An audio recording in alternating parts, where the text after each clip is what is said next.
विद्यार्थी मित्रांनो, तुमचं सगळ्यांचं आजच्या आपल्या या तासामध्ये खूप स्वागत आहे.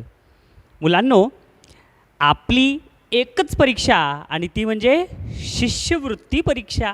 मग आता शिष्यवृत्ती परीक्षेत तुम्हाला जर यश मिळवायचं असेल तर आपल्याला आपल्या वर्गाचं पुस्तक तर परफेक्ट करावं लागेल. ओके, चला तर मग आज आपण आपल्या या पुस्तकामधला पुढचा भाग शिकूया. एका प्रश्नाचं उत्तर द्या मला सांगा, जर तुम्हाला कुणी विचारलं की तुमचं वय काय आहे तर तुम्ही काय सांगताल? एकदम बरोबर आहे. मग आता तुम्ही जी गोष्ट सांगितली, समजा तुम्ही अंक सांगितला 10, हां अंक सांगितला, तर त्या 10ला काय म्हणतात रे? एकदम बरोबर आहे, संख्या. तर आज आपल्याला आपल्या गणित विषयाचं दुसरं प्रकरण संख्या ज्ञान हे पाहायचं आहे. उघडा वह्या, उघडा पेन घ्या आणि आपण उदाहरण संग्रह आता यातील सोडूया. चला, बालमित्रांनो, तुमच्या या उदाहरण संग्रह 2 मधला पहिला प्रश्न तर फार सोपा आहे. लिहिलात ना रे? वहीवर नाव लिहिलात तुम्ही सगळेजण? प्रकरण दुसरे संख्या ज्ञान. ओके, पहा पहिला प्रश्न काय सांगितले पुस्तकात. पहा बरं का, पहिला प्रश्न तुमच्या 1 2 3 4 5 6 7 8 9 0 या अंकांचा वापर करून 2 अंकी, 3 अंकी, 4 अंकी, 5 अंकी अशा प्रत्येकी 10 संख्या लिहा व वाचा. किती सोपा प्रश्न रे मुलांनो. आता संख्या तर आपल्याला दिलेल्या आहेत, बघा एवढ्या संख्या, आणि यापासून आपल्याला 1 अंकी, 2 अंकी, 3 अंकी, 4 अंकी, 5 अंकी संख्या तयार करायच्या तर वाचायच्यात. किती सोपं आहे. लगेच तिथे उत्तर लिहायचं, असा बाण टाकायचा आणि त्याच्यात लिहायचं 1 2 3 4 5 6 7 8 9 आणि 0. ठीक आहे. या अंकांपासून तयार झालेल्या संख्या खालीलप्रमाणे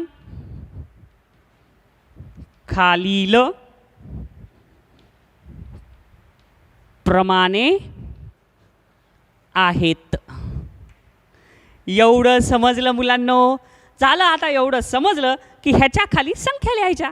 नंबर 1 2 अंकी कोणतेही अंक घ्या, बघा 34. नंबर 2 3 अंकी 5 6 7 कोणतेही घ्या 567.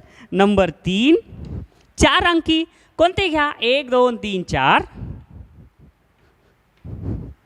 नंबर 4 5 अंकी 5 6 7 8 9.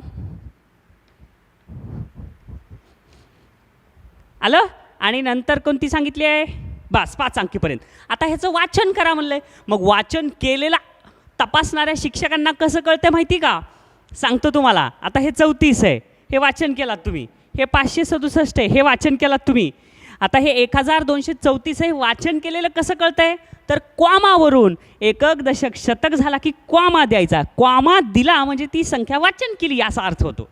चौथी संख्या एकक दशक शतक झालं की क्वामा द्यायचा आणि पुढं झालं 56. मग काय झालं वाचन त्याचं? 56,789. समजला पहिला प्रश्न? किती सोपा होता. चला आता पाहूया दुसरा प्रश्न. आता तयार आहेत तुम्ही?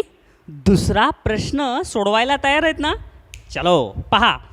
देवनागरी संख्याचिन्हे व आंतरराष्ट्रीय संख्याचिन्हे यांचा वापर करून संख्या अंकात व अक्षरात लिहा. अरे किती सोपं आहे हे. तुम्ही तर 4थीच्या वर्गात होतात ना, त्याच वेळेस हे सगळं सोडवलेलं येतच आहे तुम्हाला. तरी मी शिकवतो तुम्हाला. पहा, 3 बॉक्स दिलेले आहेत आपल्याला. देवनागरी संख्याचिन्हात लिहिलेले अंक, आंतरराष्ट्रीय संख्याचिन्हात लिहिलेल्या संख्या आणि संख्येचं अक्षरी लेखन. किती सोपं आहे. मग आता प्रश्न समजला. चला तर आता उत्तर पाहूया. बघा बरं, पहिल्यांदा काय दिलंय? 2 3 5 9 हे मराठीतून दिले म्हणजे देवनागरी संख्या चिन्हे 2359 आहे ते. आणि मग हे आंतरराष्ट्रीय संख्या चिन्ह 2359 आणि हे संख्येचं अक्षरी लेखन केलं आपण 2359 आलं. आता पुढचा प्रश्न नंबर 2 इथं दिलं आहे 32,756. मग आता हे इंग्लिशमधून लिहायचं आहे. किती सोपं आहे बघा. 32,756 आलं. त्याच्यानंतर काय आता अक्षरामध्ये लिहायचं तेच 32,756 756. काही अवघड होतं का मुलांनो? पहा आता पुढं काय दिलं आता नंबर 3 1 नंबर झाला 2 नंबर झाला 3 नंबरला डॅश डॅश आहे. मग आता या डॅश डॅशमध्ये आपल्याला काय लिहायचं आहे बघा. हे इंग्रजीमधून दिले 67,859. मग आता इथं लिहावं लागल हे 67,800 आणि 59 आहे ना. आता त्याच्यानंतर मग तिथं अक्षरामध्ये लिहायचं. किती सोपं आहे.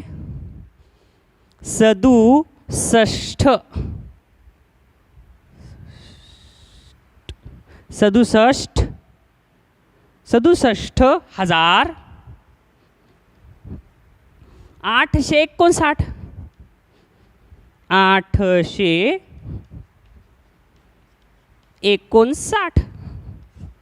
काही अवघड मुलांनो समजलं इतकं.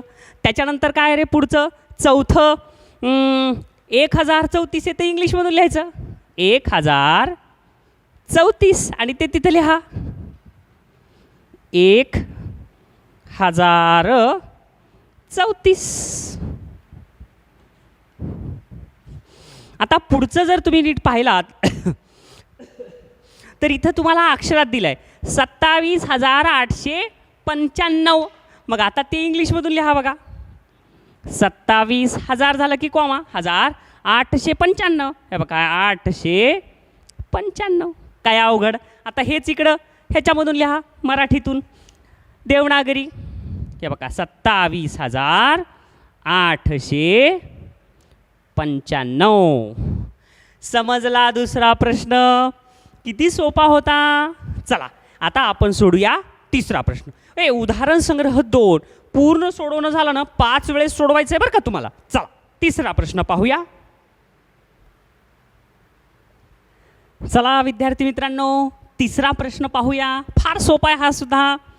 प्लास्टिकचा वापर टाळा या योजनेअंतर्गत जिल्हा परिषदेच्या शाळांनी कागदाच्या पिशव्या बनवून किराणा दुकानदारांना व भाजी विक्रेत्यांना दिल्या. म्हणजे किती हुशार आहेत बघा मुलं.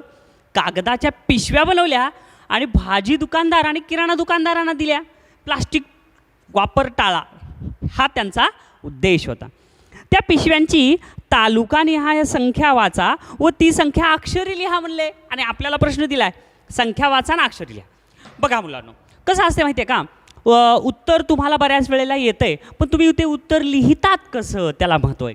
तपासणाऱ्या शिक्षकांना तुमचं लिहिलेलं उत्तर ही बरोबर तर आहेच पण स्वतःच्या अक्षरामध्ये लिहिलेलं त्यांना दिसलं तर ते आवडायलाही पाहिजे. समजलं. मग ते स्पष्ट दिसलं आणि त्यांना जर बरोबर वाटलं बरोबर असलं तर ते मार्क मिळतात. म्हणून आता कसं सोडवायचं सांगतो. नंबर 3 असा बाण करायचा. ठीक आहे. त्याच्या खालच्या ओळीत लिहायचं कोपरगाव. तिथं जे दिलं आहे ते हे लाल पेननं लिहायचं बरं का मुलांनो. प्रश्न पुस्तकात प्रश्नात जे दिलेलं असते ते लाल पेननं. कोपरगाव लाल पेननं. 12,740 हे पण लाल पेननं. आणि आता उत्तर तुम्हाला लिहायचं आहे निळ्या पेननं 12,740. समजलं. पुन्हा लाल पेन हे लाल पेन आणि आता उत्तर मग काय आहे 28,095 म्हणजे 28,095. कळालं. 3 आता इथं दोघांच्या मध्ये मी बारीक रेष ओढली ना तशी तुम्ही ही ओढायची काळ्या पेननी. आता पुन्हा आता मी फळ्यावर तिकडे लिहिले हे तुम्ही खाली लिहायचं इकडं. काय येईल मग कर्जत. पुस्तकाचंच दिले ना कर्जत. मग आपण प्रश्नाच्या उत्तरात लिहायचं कर्जत 31,608. मग काय त्याचं वाचन 31,608. समजलं. त्याच्या खाली काळ्या पेननं रेष ओढा आणि लगेच खाली एक एकच ओळीत लिहायचं बरं का रे. एका ओळीत संगमनेर त्याच्या खालच्या ओळीत पुन्हा 2-2, 3-3 ओळी सोडायच्या नाहीत बरं का रिकाम्या. छान अक्षर काढा. संगमनेर आणि त्याच्या खाली 10 972. मग आता ह्याचं काय होईल अक्षरात ते लिहा. 10,972 972. सगळ्यांना समजलं? हे लक्षात आलं तुम्हाला? जर लक्षात आलं तर मग हा प्रश्न चांगला व्यवस्थित आत्मसात करा. आणि उदाहरण संग्रह सगळं संपल्यानंतर 5 वेळेस करायचं बरं का मुलांनो. पहा पुढचा प्रश्न.